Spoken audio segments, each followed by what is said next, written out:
नमस्कार पशुपालक साथियों, मैं रोहित बचराज आपके अपने फेवरेट यूट्यूब चैनल मामन सिंह मुर्रा ब्रीडिंग फार्म में आपका हार्दिक स्वागत करता हूं। रॉयल मेडिकल हॉल सभी दवाइयों का वन स्टॉप डेस्टिनेशन। चाहे इंसान हो या हो पशु, सभी के लिए दवाइयाँ मिलेंगी बाजार से उचित रेट पर। ये ही नहीं, अभी और सुनिए, हमारे पास आपके पेट्स के लिए हर तरह की जरूरत का सामान जैसे dog food, fish food, bird food और एक्सेसरीज आइटम्स भी अवेलेबल है। ट्रस्टेड सोर्स से डॉक्टर्स के लिए नाइट्रोजन गैस भी मिलेगी और यहाँ मिलेगा एकदम स्पेशल 4 पीढ़ियों का रिकॉर्ड तोड़ने वाला मुर्राह, बैल, डॉलर, कढ़ौदा का सीमन आपके पशुओं के लिए। और ये सब 24/7 होम डिलीवरी की सुविधा के साथ मिलेगा। तो आज ही आइए royal medical hall, Jahajgarh road, Beri, और सभी दवाइयाँ और पेट केयर प्रोडक्ट्स का लाभ उठाएं। और अधिक जानकारी के लिए स्क्रीन पर आए नंबर पर कॉल करो।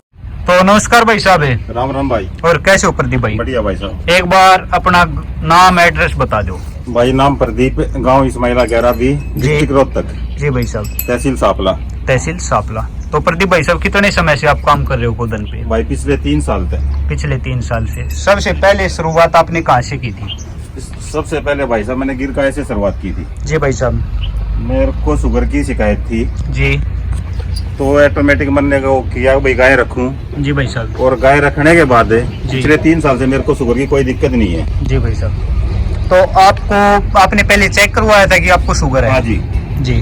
कम से कम 3-4 महीने मैंने दवाई भी खाई। जी भाई साहब। देसी दवाई भी और अंग्रेजी दवाई भी। ठीक है, उससे कोई आराम मिला या नहीं मिला? बिल्कुल आराम है। गाय रखने के बाद 6 महीने के बाद मैंने आज तक शुगर चेक नहीं कराया और मैं स्वस्थ महसूस कर रहा हूँ। तो ये देख सकते हैं, जो एक गोधन के प्रति इनका लगाव आया है, प्रेम इन्होंने दिखाया है। कहाँ से शुरुआत हुई? जिस समय इनको भाई साहब शुगर की बीमारी हुई थी और गोधन रखने के बाद जो इनके शरीर ने काफी आराम महसूस किया, तो वहाँ से शुरुआत की थी गिरगाय से। तो उसके बाद भाई साहब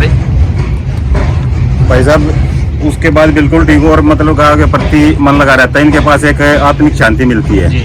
सबसे पहले आप एक गाय लेके आए थे? सबसे पहले एक गाय लेके आया था। और एक गाय से ये देख सकते हैं भाई के आंगन में चारों तरफ गौ दिखाई देंगी आपको। तो उसके बाद आप कौन सी गाय लेके आए थे भाई साहब? गिर के बाद भाई साहब ये राठी लेके आया था मैं। राठी नस्ल की गाय। और उसके बाद वो थार श्यामा थार पारकर। ठीक है जी। तो सबसे पहले अपने ये गिर नस्ल की गाय है 1 नंबर पे, इसकी क्या कुछ डिटेल है प्रदीप भाई साहब? भाई साहब ये चौथे ब्यात में है अब। जी भाई साहब। और 14 प्लस इसका दूध है। जी भाई साहब। चौथे ब्यात के अंदर 14 प्लस दूध है। अब कितना समय प्रदीप भाई साहब? 1 महीना इसका बचा हुआ है।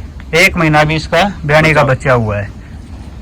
तो 14 किलो दूध देती है ये। हाँ जी। कितने लंबे समय तक दूध देते हैं? ये 8 महीने तक दूध देती है। 8 महीने तक दूध देती है। नए दूध होने के बाद, क्रॉस होने के बाद 8 महीने तक लगातार दूध देती है। ठीक है। अब ड्राई है ये फिलहाल? अभी ड्राई है जी। तो कौन से बुल से प्रेग्नेंट करवाया भाई साहब? ये 137 से जी। अच्छा, ऐसे जी का जो 137 नंबर का बुल है, उससे ये अब की बार प्रेग्नेंट है। तो देख सकते हैं क्वालिटी वाइज काफी अच्छी है और बहुत शांत स्वभाव।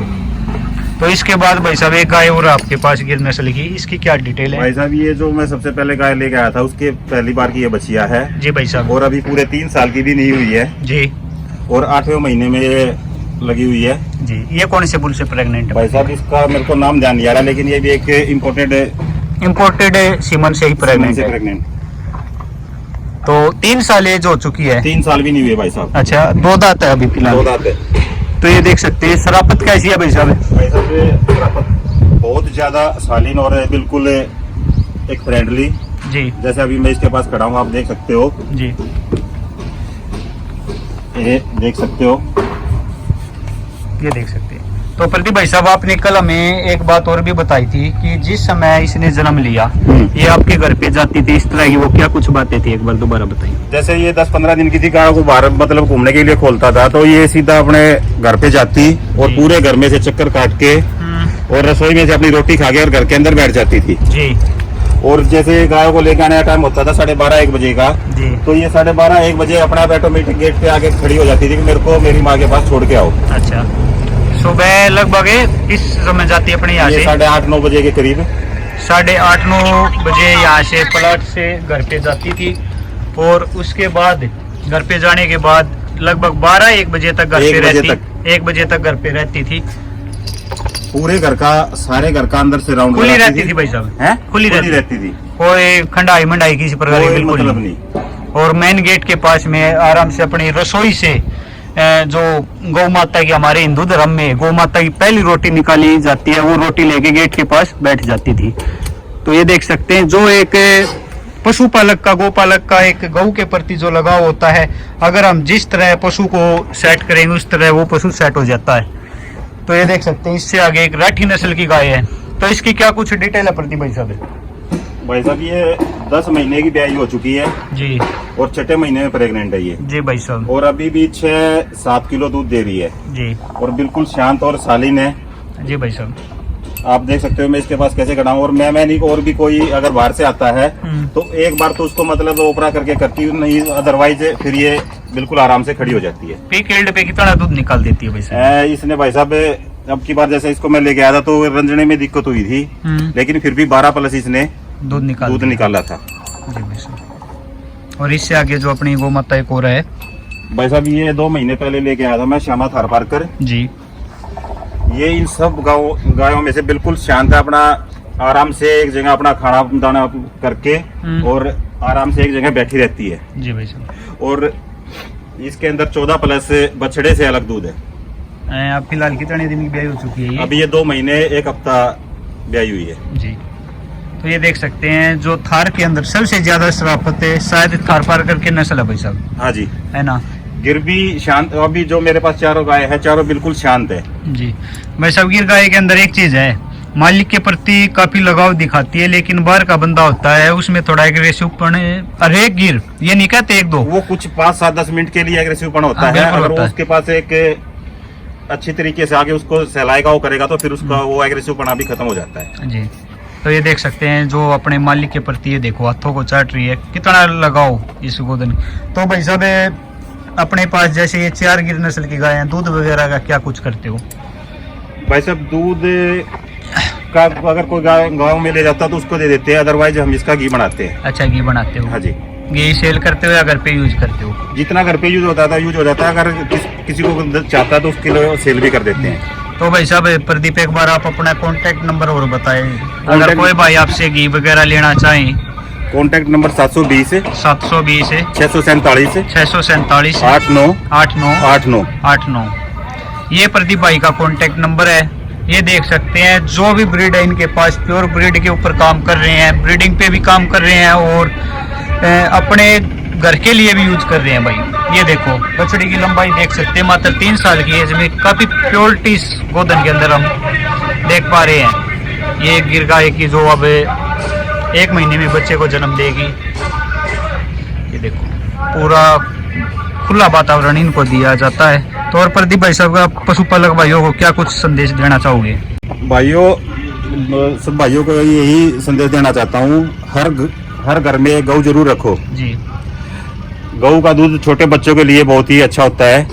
ये बाजार से थैलिया दूध लाने के बजाय अगर हम घर में गऊ रखेंगे तो ये जो गौवे रोड पे आवारा घूमती है उनका भी समाधान हो जाएगा। और गऊ घर में आध्यात्मिक तौर के लिए भी अच्छी होती है और सेहत के दूध, उसका दूध सेहत के लिए भी अच्छा होता है। कुछ भाई कहते हैं कि जो देसी गाय होती हैं, चाहे वो कौन सी भी नस्ल की हो, जैसे अपनी हरियाणा देसी के अंदर 44 नस्लें आती है, हरियाणा थारपारकर, ये एग्रेसिव सबसे ज्यादा हरियाणा नस्ल एग्रेसिव होती है। भाई साहब इस बात पे आप क्या कुछ कहना? भाई साहब रेयर चांस होता है, जैसे 100 गायों में से कोई 1-2 अगर एग्रेसिव मिल गई तो मिल गई, अदरवाइज नहीं। देखो भाई साहब आप देख पा रहे हैं, जैसे इनके अंदर खूब शराफत है। दूसरा बंदा, अगर घर के बंदे भी पास नहीं आएंगे तो एग्रेसिव करना ऑटोमेटिक पशु के अंदर आएगा। वो अगर उसका मतलब जो दूसरा इनके पास आएगा उसके व्यवहार के ऊपर इनका व्यवहार है, बिल्कुल वो करता है जी। तो ये देख सकते हैं, हरियाणा नस्ल हम आपको वीडियो के माध्यम से दिखाने की भी कोशिश कर रहे हैं और बार बार दिखाते हैं, बताते हैं। आप पशु को समय दोगे तो पशु आपको समय देगा। तो ये देख सकते हैं भाई, वीडियो काफी लंबी हो चुकी है। आप कमेंट करके जरूर बताना आपको प्रदीप भाई का गोदन कैसा लगा। ये खुला वातावरण आप देख सकते हैं, ये गांव के मौजूद आदमी भी यहाँ पे बैठे हुए। और भाई साहब कैसे हो? बढ़िया भाई। क्या नाम आपका? विक्रम नाम है जी। विक्रम नाम है। भाई साहब क्या कुछ है आप प्रदीप भाई के पास? बहुत ही अच्छा मुनाफा कमा रहे हैं भाई साहब गौ से, और बहुत ही प्यार मिल रहा है इनको गौ माता से, और ये भी गौ माता से प्यार करते हैं बहुत ही अच्छा, जी भाई और साहब। प्रॉफिट अच्छा कमा रहे हैं, क्वालिटी पे काम करते हैं। जैसे आप पीछे देख रहे हो हरा चारा भी जैविक आप खुद खिलाते अपने हैं। यही का, हाँ जी। कोई खाद किसी प्रकार का नहीं यूज नहीं नहीं करते। बिल्कुल देसी प्योर है जी। हर एक चीज। 2 किले खेती करूँगा भी ऑर्गेनिक। अच्छा, ऑर्गेनिक खेती करते हो आप। तो भाई साहब आप क्या कुछ कहना चाहोगे? बस ये जो भाई ने बोला यही बात है कि प्रदीप भाई साहब अपने नस्ल पे ही काम करते हैं।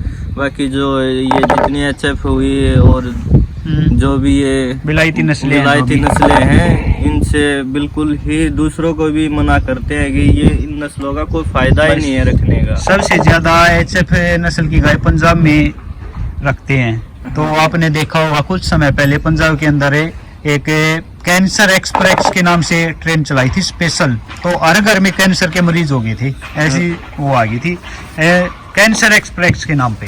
बिल्कुल बिल्कुल। देखो ये जो गऊ रखते हैं, जो नस्ल वाली हम रखते हैं, इनसे तो कैंसर दूर होता है। बिल्कुल ठीक है, जो विलायती होती है, ये HF हो गई, अमेरिकन हो गई, ये कैंसर फैलाने का ही काम करती है। बिल्कुल।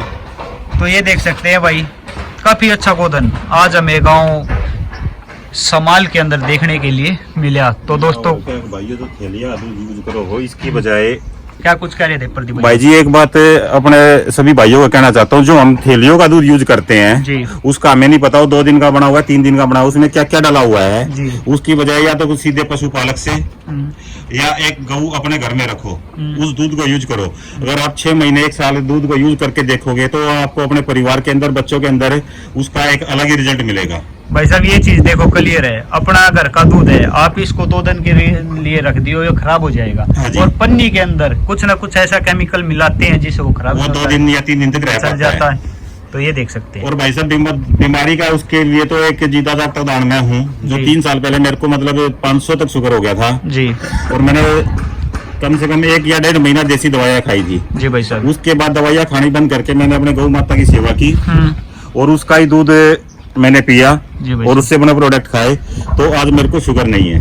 तो ये देख सकते और हैं। शायद शुगर लाइलाज बीमारी है, बिना दवाइयों के शुगर है ठीक भी आज तक किसी की नहीं हुई है, और उसको रेगुलर शुगर की गोलियां खानी पड़ती है। जी लेकिन मैंने पिछले 3 साल से शुगर की कोई दवाइयां नहीं ली है। यूज करी।